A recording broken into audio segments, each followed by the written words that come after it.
մարդու համար կա ներկա, անցյալ եւ ապագա, հա? Աստծո համար ամեն ինչ ներկա է։ Պատկերացրեք, մեր անցյալ, ներկան, ապագան կարծես մի հատ կոր լինի։ Մենք միշտ այս վերևում կանգնած ենք, հա? Անցյալից բարձրանում ենք ներկա, ապագան մեզանից հետո է։ Ոչ թե ուղիղ ենք տեսնում, այլ հեռու է, չենք տեսնում ապագան։ Անցյալն էլ անցել ենք, մոռանում ենք։ Այսինքն մենք մեծ մասամբ ներկայի վրա ենք միշտ։ Անցյալը մոռացել ենք, ապագան հայտնի չի մեզ։ Բայց Աստված այս հարթությունից, պատկերացնում եք, այդ կորից կամ այդ շրջանագծից ինքը վերև։ Դուք Սուրբ Հովհաննես բարձրացել եք։ Սուրբ Հովհաննեսից որ նայում ես, Սուրբ Գրքում որ ասում է, ով է իր թզով երկիրը չափել։ Ես Սուրբ Հովհաննեսից կանգնեցի, ասում թզով կարող է երկիրը չափել, չէ՞։ Սենց թիզը դնում ես, դաշտեր կան գեղեցիկ դաշտերը չափում ես։ Այսինքն ես պատկերացրի աստվածային բարձրությունը, ինչքան բարձր է։ Թիզս դրեցի մի 10 դաշտ չափեց, հաշվեցի, հա։ Ճիշտ այդպես էլ Աստված որ վերևից երկնքից նայում է, իր համար այդ տարածությունը ոնց ասեմ, տարածություն չի։ Ժամանակը ժամանակ չի, ակնթարթ է։ Պատկերացնում եք աստվածային իմաստությունը, վեհությունը, հեռավորությունը, անչափելիությունը, իր համար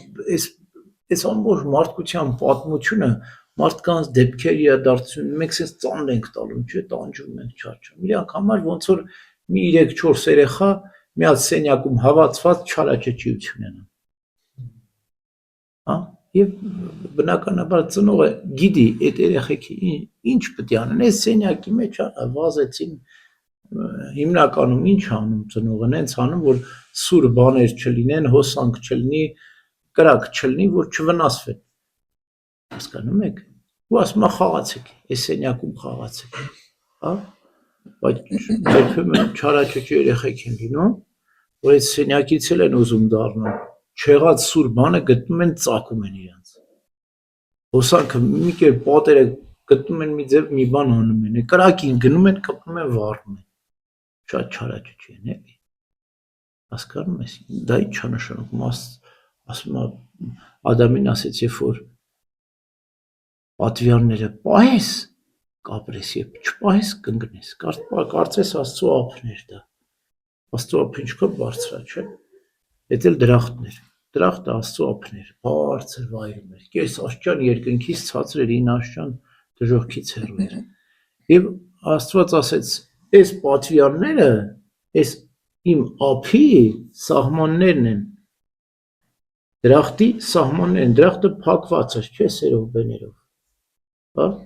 այս պատվիրանը կպահես, այդ պարսպի մեջ կլինես,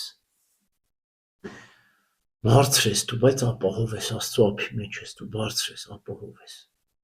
բայց հենց պատվիրանը խախտեցիր, հələ Աստծո ափից նայի, ոնց որ Ղալթաղճի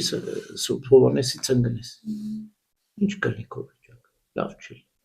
ճիշտ այդպես էլ Ադամը ընկավ, բարձրությունից ընկավ, ընկել ես հիմա, դիվ վերադառնաս, պատկերացնում եք ինքը բարձր էր, կես աշճան, այդ Աստծո ափի մեջ էր գտնում, կես աշճան, մի հատ sense ճիչ էր գործածում, 40 օր պատվիրանը պահում էր, մտնում էր երկինք, բայց չարեց, ընկավ, ինչքան երկար վերադարձավ, Ադամը 930 տարի երկրի վրա ապրեց, 6000 տարի դժոխքում եղավ, այդ մի պատվիրանը խախտեց, այդքան ապաշխարեց, պատկերացնում եք, ասում է Սուրբ Գրիգոր Տաթևացին, Ադամը էլի մեղք չի էլ գործել խեղճ, իր երեխեքին իրար սպանեցին, Կայեն Աբելին սպանեց, զոհ տեսավ, վերջ, ամբողջ կյանքում սքացել է Ադամը, տանջվել է, չարչարվել 6000 տարի էլ դժոխքում տանջվեց, ու այդ երկար պատկերացնում եք ընկավ այդքան ահավոր, մինչև դժոխքի հատակ ընկավ Ադամը, բայց Քրիստոս այդ նույն ճանապարհով եկավ, տեսավ Ադամ ուր ես, այստեղ չես, գնաց ինքն էլ ընկավ, մինչև դժոխքի հատակը հասավ, Ադամին գտավ, հանեց դրախտից էլ վեր, հանեց երկինք, նույնն էլ մեր ճանապարհն է։ Ասում եմ, պահեք պատվիրանները, որ իմ հովանավորության, իմ ափի մեջ գտնվեք, որ չընկնեք, չկոտրվեք, բայց ընկնվում ենք։ Հենց ընկար, ճանապարհը երկարացնում ես, դժվարացնում ես։ Ավելի լավ չի պահենք էլի, ասում եմ, պահի, որ չընկնես։ Որ ընկնելուց հետո էլ փրկություն կա, բայց դժվար է լինելու։ Այսօր Սիրակի իմաստությունն եմ կարդում, ասում է դեր հələ մեղքը չգործած, ասում է զղջա դրա համար։ Դու ավելի շատ քո մեջ զղջման ցանկություն պետք է լինի, քան մեղք գործելու ցանկություն։ Հետաքրքիր իմաստու խոսք է, չի ասում։ Հələ մեղքը չես գործել, զղջա դրա համար։ Պատրաստ ես լացկան եղի, այսինքն։ Մեղաստո։